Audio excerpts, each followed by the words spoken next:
get this set. I got to memorize this. And he was still, he didn't like my bit, right? So I wasn't going to perform. And so I did it at Winston's the Friday before the Saturday I was supposed to do it.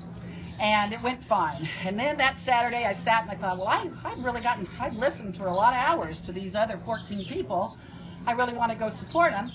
So I showed up at the Point Loma Playhouse, and all my friends were like, oh, Katie, you should do it. And the teacher came up, and he's like, you should do it. I said, well, you said I wasn't funny. And he said, well, I said your material wasn't funny. And I said, well, 601, what's the difference? Well, I went on, and he put me first, and I actually went blank in the middle of it completely, and it was the part that the teacher didn't like especially, and I thought that was funny that my brain just edited it out and I had to start over. And I did have somebody come up to at the end and whisper to me not to tell anybody, but she thought I was best. So that felt pretty good. So I guess the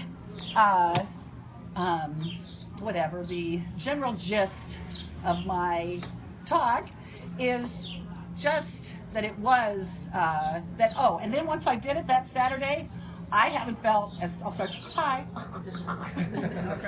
I haven't felt as proud of myself. I can't even remember, right? Because I'm having children, and I told my children a long time ago, don't blame me for your life. I won't ask for the praise, because Abraham Lincoln knows everything to his angel mother.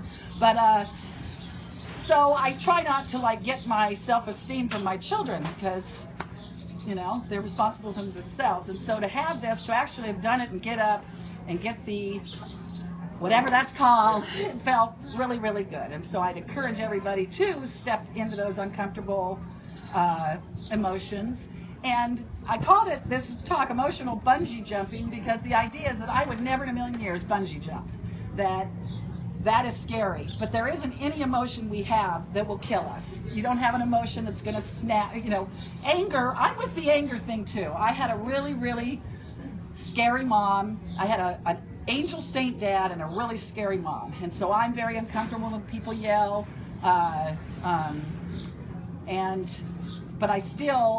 even being comfortable with allowing myself to be angry, even as a mom, am I allowed to be mad at this, but I just want to encourage us all to not be afraid of our emotions.